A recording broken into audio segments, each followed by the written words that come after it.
Hello, Professor Ewing. This is JC Newport from your Tuesday, Thursday, 9:30 a.m. classes, recording my final project here. I have decided to cover the religion Pastafarianism. It's a recent religion, which I'll get into. I wrote a little script here that I'm going to be going off of, and I'll get into it. All right. Pastafarianism, a satirical religion with a serious message. In a world filled with ancient religious traditions and deeply held spiritual beliefs, one movement stands out for its unique blend of absurdity, humor, and philosophical critique. Pastafarianism, also known as the Church of the Flying Spaghetti Monster, or FSM for short. While it may seem like a joke, Pastafarianism is important in modern discourse around religion, science, and freedom of belief. A little bit about the background of the religion. Pastafarianism was founded in 2005 by Bobby Henderson, a physics graduate from Oregon State University. The religion began as a response to the Kansas Board of Education's decision to allow intelligent design to be taught in public school science classes alongside evolution. In an open letter to the board, Henderson demanded equal classroom time for the belief that a flying spaghetti monster created the universe. This letter went viral, and what began as a parody quickly evolved into a worldwide movement. Although exact numbers are hard to determine given the tongue-in-cheek nature of the religion, there are estimated to be hundreds of thousands of followers, primarily in the US, Europe, Australia, and New Zealand. A little bit about their belief system and their worldview.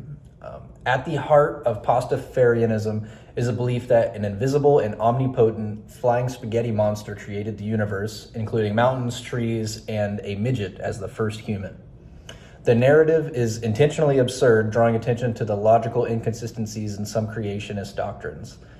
Pastafarians also humorously assert that the decline in the global pirate population has caused global warming, a claim that mocks pseudoscientific correlations often made in religious or political arguments. The Pastafarian worldview is one of critical skepticism, scientific support, and humor-based resistance to dogma. In this religion, heaven it features a beer volcano and a stripper factory, while in hell they only have stale beer and all of the strippers have STDs. These elements are purposefully ridiculous, designed to highlight how some religious descriptions of the afterlife can be equally arbitrary when taken literally. What makes Pastafarianism unique is its purposeful absurdity, which it uses to promote serious discussion about religious privilege, science education, and personal liberty. They do have certain rituals and practices within Pastafarianism. Adherents are often seen wearing colanders on their heads, particularly when posing for official ID photos. And there's some great ones online that I found that are hilarious. I brought my own to really lean into it. There we go. Perfect.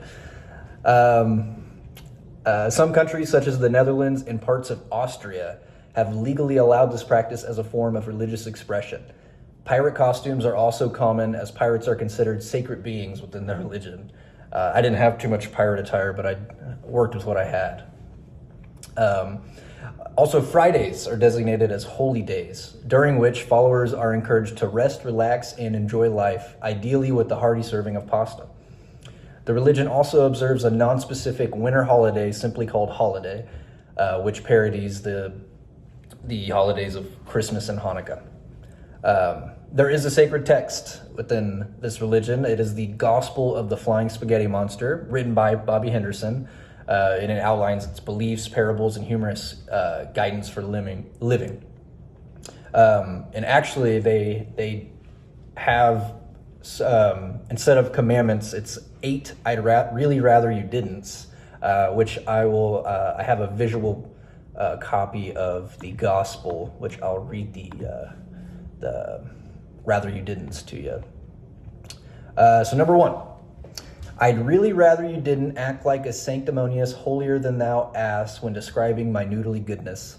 If some people don't believe in me, that's okay. Really, I'm not that vain. Besides, this isn't about them, so don't change the subject. 2, I'd really rather you didn't use my existence as a means to oppress, subjugate, punish, eviscerate, and or, be mean to others. I don't require sacrifices, and purity is for drinking water, not people. Number 3. I'd really rather you didn't judge people for the way they look or how they dress or the way they talk, or, well, just play nice, okay? Oh, and get this in your thick heads. Woman equals person. Man equals person. Samey. One is not better than the other unless we're talking fashion, and I'm sorry, but I gave that to women and some guys who know the difference between teal and fuchsia.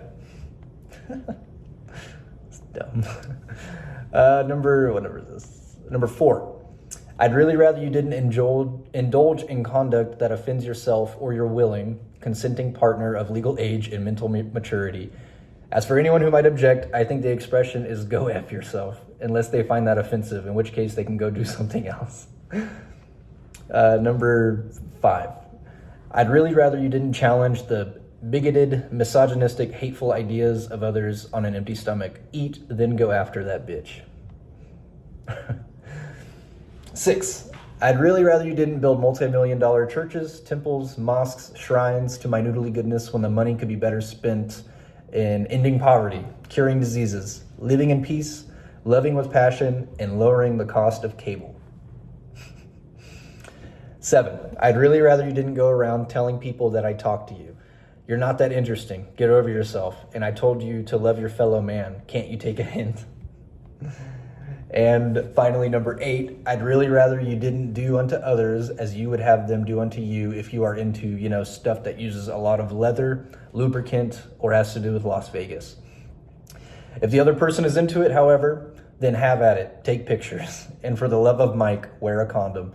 Honestly, it's a piece of rubber. If I didn't want it to feel good when you did it, I would have added spikes or something. And so those were the 8 I'd rather you didn'ts from there. However, there is no sacred law or divinely mandated set of rules, and Pastafarianism rejects dogma in all forms.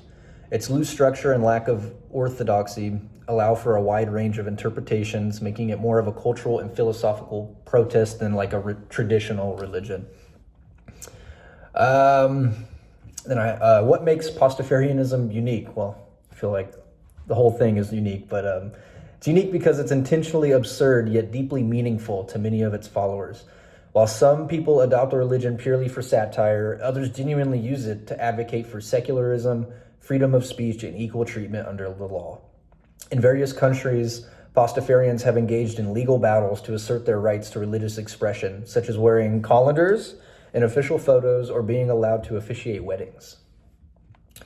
The movement serves as a powerful critique of religious favoritism, questioning why certain beliefs receive legal protection or public funding while others do not. It also challenges the boundaries of what qualifies as a real religion, opening up important conversations about belief, legitimacy, and religious pluralism. And in summary, the Church of the Flying Spaghetti Monster is more than just a joke religion. While it may appear humorous on the surface, it serves an important role in defending freedom of belief, promoting scientific literacy, and challenging religious privilege in public life. Whether taken as satire, protest, or philosophy, Pastafarianism encourages us to think critically, laugh often, and never take ourselves too seriously. And in the end, maybe that's a message worth believing in. And yeah, that was Pastafarianism. It was a lot of fun. I had never heard of it until I was looking up things to do for this project, and I thought it was so funny, and I really wanted to do it. Thank you so much, Professor Ewing. I loved this class. I learned so much. You're an awesome dude, and thank you. Thank you so much.